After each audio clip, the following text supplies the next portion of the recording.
13 on your sidelines. Sponsored by Rand Insurance Group. A better path forward. Hello, everyone, and welcome to Sidelines Plus, your home for all the big local sports headlines and highlights you might have missed this past week. And guys, we have a lot of highlights to get to. I'm Matt Gard alongside Jacob Seus and Maddie Monroe. Here's what we got coming up for you this week. The summer before a high school basketball coach got his team to the state finals, he almost lost his life. But someone was around who knew just what to do. Plus, Jacob has an exclusive interview with the top prospect in the Tigers system, Max Clark, and it's playoff time. You heard it. We got high school lacrosse, we got soccer, we got a little bit of everything coming your way. But first, Jacob, we want to put an exclamation point on the Muskegon Lumberjacks historic championship season. Well, the Lumberjacks hold the record right now because I think we've talked about them 5-6 consecutive shows, but that must mean you're doing something right. Yeah, they were the Clark Cup champs. They did it, and the cup came home to Muskegon. The champs were home in Muskegon last week at Heritage Landing. The Lumberjacks held the celebration for that first title in franchise history. Hundreds of fans in attendance. They heard from the players, got their autographs, took pictures with that bad boy, the Clark Cup. This group fought through so much adversity this season, and they did it again, of course, in that championship game. They took down Waterloo. We told you all about it last week. The Lumberjack fan base, you see it there, they're one of the very best in the USHL, and at this event they got to greet the team for the first time as champs, and this was the last time this group will be together for the season, and they say it was a moment that really made them realize what they were able to accomplish. Stepping on this stage and being in front of them is now I can realize what we accomplished. That'll be the best moment probably of my entire life. Still processing everything, obviously, but yeah, I mean, just feels so good to watch it back. See all the support from the community. Like, you look around, all these people, they've been with us all year through the ups and downs. It's just it's a great experience right now. It's a lot of fun. So we talked last week, Jacob, about how you saw the Trinity Health Arena packed, fill up as the playoffs went on. What was it like to be in that atmosphere at Heritage Landing? I mean, you could see it. The crowd went rows and rows deep, and you know, it's a really personal experience with the Lumberjacks because you know, it's a bit different than a professional team. You know, the fans got to actually talk to these guys and take pictures with them, take pictures with the trophy, but really, you know, ask them questions about their journey and tell them about their fan experience. So if you're a diehard of the Lumberjacks and you got to attend that ceremony, I mean, how cool is that? Yeah. How cool is that indeed? And Maddie, we're switching gears now. We got some high school lacrosse. Yeah, Matt. Forest Hills Northern took on Kenowa Hills in the regional semis. Second half, Huskies with a 9-6 lead worked the ball around to senior Ike DeHaan, who makes this a 4-point ball game. Later in the third, Owen Ostapo surveys, keeps it to himself, heads to the net, pushes the Huskies further ahead, and Eli McCauley keeps it going from behind the net, comes out, turns and scores, and makes this a 12-6 game. Forest Hills Northern allows just 2 goals in the second half, and the Huskies march on to the regional final with a 14-8 win. So who are they going to play? They'd get the winner of the nightcap, Forest Hills Central and Spring Lake, and the Rangers strike first. Finn Brunick to Blake Telexon. Pair of sophomores connect for the FHC tally, but the Lakers come right back, clear a path for Vaughn White. Dishes to Jack Brown. Brown wide open in front of the net, puts it home for the goal, and the Lakers would make it 2 in a row. Moments later, Tyler Boltis from distance. Heck of a shot, gives the Lakers their first lead of the evening, but back and forth we go. Henry McNamara for the Rangers finds Grady Fisher. We were once again even. Heck of a game, but it was the Rangers who would go on to take it 13-11. And that brings us to the rivalry game between Northern and Central for a regional title. Second quarter, Huskies with a 5-3 lead by Oren Roscom through to 2 FHN defenders, puts on the moves, goes short side to make this one a 1-goal game. Time winding down in the opening half, Huskies still up by a good lead, but Eli McCauley with 7 seconds left makes it a 7-5 Northern. Opening minutes of the third, Rangers get one back, but Cooper Clark now for the Huskies, who restores the 2-goal lead. Later in the quarter, it's McCauley again, bullies his way to the net, goes top shelf, and puts Northern up 9-6. Forest Hills Central is the regional champs with an 18-9 win over the rival Rangers. To the girls' side now, Matawan traveled to East Grand Rapids to take on the Pioneers. Aoife O'Connor starts things off, puts it in the bottom right-hand corner. It's 1-0 East. Later in the first, we're going to see O'Connor again. Spin moves. She puts another one in. 2-0 Pioneers. It was 3-0 when Matawan struck back. Taylor Beelan puts it in to cut the lead to 2, but East would not be stopped. MC Millman makes the most of a penalty shot. East Grand Rapids wins 18-6. They'll move on to play Grand Rapids Catholic Central in the regional final. To Division I, Rockford took on Forest Hills Northern and Eastern in the regional semis. First quarter, Brooke Gordon hits Ella Larva right up the middle. She gets a goal to break the scoreless tie. Later in the first, it's Gordon again. This time, she's going to take it herself. It was 6-0 Rams at the end of the first. To the second, Lillian Miesling finds Giada Arcidiacono. She shows while she'll be playing for Team Italy in the 2026 Women's Lacrosse World Championships. 7-0 Rockford, and the domination would continue. Jordan Coretti gets the goal. Rockford wins this one big, 18-2. They will go on to face either Hudsonville or Portage in this next game. This regional final is coming up next after this one. First quarter, Hudsonville gets it to Kylie Chase. She gets the bouncer to go in, 1-0 Eagles. But Portage would answer almost immediately. It's Ava Pickett on the penalty. She goes top shelf. That's where they keep the good stuff. 1-1, back and forth we go. Loose ball, Hudsonville Scarlett Coulter picks it up, and she scores. It's 2-1 Eagles. But Portage would answer again. They come from behind the net. They're going to find Ava Anderson. She ties this one up, and Portage would go on to win a thriller against Hudsonville, 9-8. And shifting gears now to girls soccer, it was another rainy semifinal for the Byron Center Bulldogs and Hudsonville Eagles. Right off the bat, Bristol Collard puts one in the back of the net for BC, and the rest of this game stood at a standstill. The Bulldogs had a few great shots on goal in the second half, but by the end, Hudsonville was still scoreless. Byron Center brought home the win, and the Bulldogs will either face Grand Haven or Mona Shores in the regional final. And on the court, big hire for Mona Shores this past week. The school announcing that TJ Merriman, he's going to be the next Sailor boys basketball coach. This time last year, Merriman stepped down from Grand Rapids Catholic Central after 11 years with the Cougars and 3 trips to the state championship game. Merriman will take over a Mona Shores program that went 12-12 this past season. And now to high school football. West Catholic 3-star offensive tackle Jacob Timmer has announced his commitment to Central Michigan. This is another big pick for new head coach Matt Drinkall. Timmer has 11 Division I offers in his 2 years starting for the Falcons. They've gone 18-4, with Timmer being named All-State and All-Conference both seasons. He'll play one more season for West Catholic before heading off to Mount Pleasant. How about some high school crew action? We had some local athletes participating in the SRAA National Championship Regatta this past weekend in New Jersey. Most of the local boats didn't make it out of the heats, but the Forest Hill Central boys lightweight senior double made up of Evan Kazmariak and Jonah Van Skyver got 5th place. So congrats to them. I think this show has to be the local leader. That's it. For crew news. Two mentions in about a 3-4 week span. We're building momentum here. And I'll tell you what, I got to see Forest Hill Central race in the Grand Rapids Invitational a few weeks ago. They, like we talked about here on Sidelines Plus, they did very, very well in both the boys and the girls.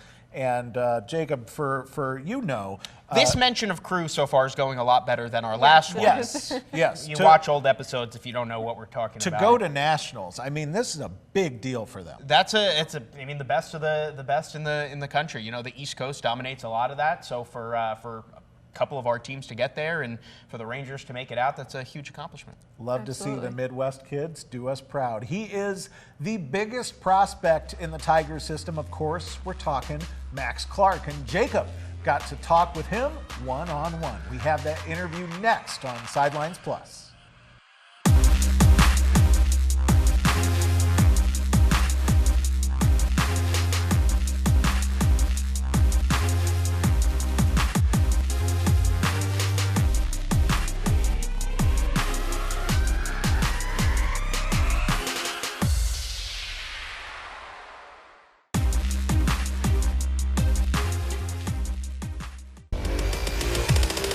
13 on your sidelines. Sponsored by Rand Insurance Group. A better path forward.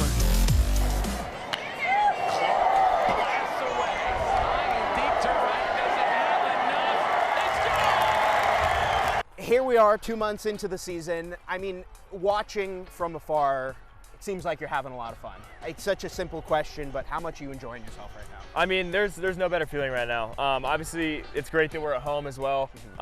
This is a really good team, man. I don't think I've ever been on a team as good as this. I want to talk about the pressure because since you've been picked, all the attention's been on you, and that's not going to go away anytime soon. And baseball is such a what have you done for me recently sport. How do you deal with that? I mean, it's something I've definitely had to learn. But granted, I've kind of been on the radar since I was 14, 15 years old. And it definitely came with some growing pains. Yeah. Like when I was younger, I was definitely on that Twitter every single night searching my name. You know, my dad always says, like, you can't make everybody happy. Right. And so I'm just trying to make myself happy. Even on the days where I'm going 0 for 4, like, how else can I impact the game? How can I make this, you know, a winning day? How can I help the team win? Because that is the ultimate goal. And that gets lost in the minor leagues. Where do you think you've grown the most? I mean, you've been here for almost a year. The kid that got drafted and jumped right into action in 2023 to the person you are right now in 25. I had some video game high school numbers, and coming into pro ball, I immediately failed. Like, I had a good stint in the complex league, but then going into low A for those 20 games at the end of 2023, I think I hit like 140. So how tough was that mentally? I mean, it was unbearable. Like at the beginning of pro ball, I also kind of lost my identity. Like I wasn't also, you know, a husband, a brother, a sister. Like I wasn't those things. I was just a baseball player. Right. So being able to separate those as well has been huge. So for me, the biggest thing is just mental. It's the mental side. So this is your view most nights, right? We talk about the bat all the time, but the fielding is so underrated. What are you thinking out here during the game? It's such a weird thing, man. I love the outfield. I love being able to, you know, talk. Obviously, I usually have Seth in left and Luke Golden right. Yep. And we're trying to learn as much as we can. We're always talking. I'm sure our bullpen's getting an earful each and every night. What's your favorite spot in Grand Rapids or West Michigan that you've been to? Definitely a self-proclaimed foodie. So very nice. I love ATL, sushi spot. Yep. Big sushi guy. Butcher's Union is my steakhouse of choice. Pre-game, clubhouse, what's in the headphones? So I gotta say, recently it's been a lot of house music. Rap is always good. Yep. And then, especially like with weather like this, country guy. Are you a superstitious baseball guy? Is there one or two things that you're doing every game day, no matter what? Yeah, 100%.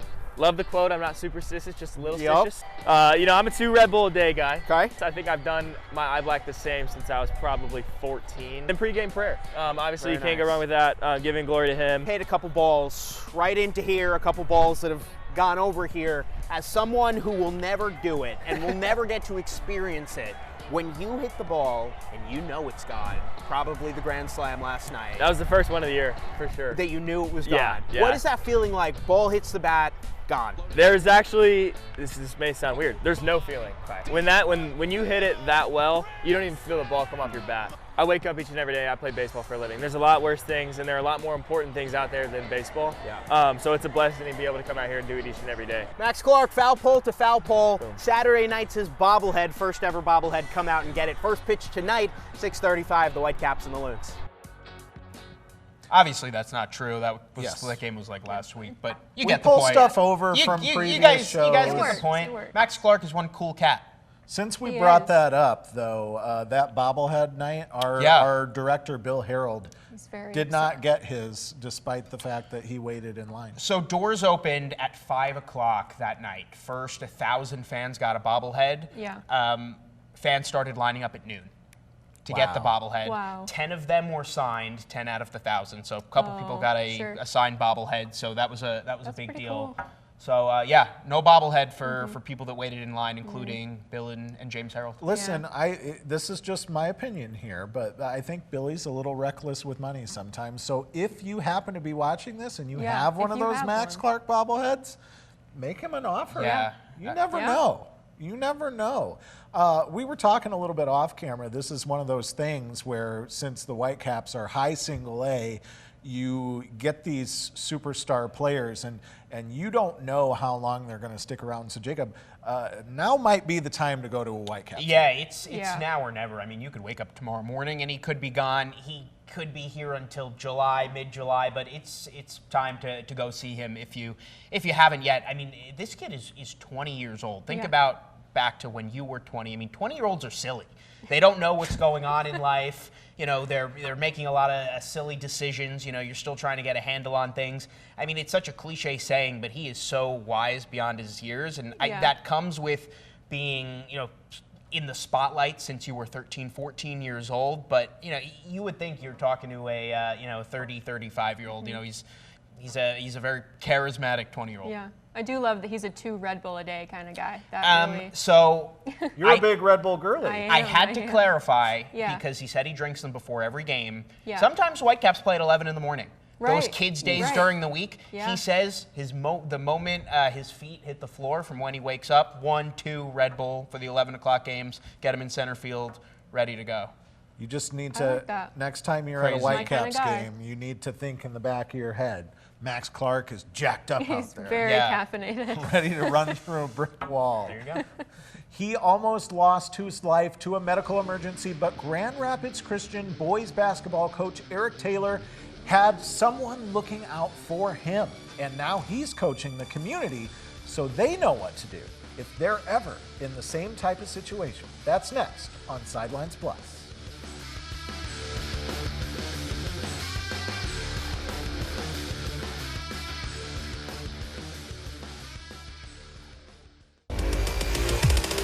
"13 on Your Sidelines," sponsored by Rand Insurance Group, a better path forward.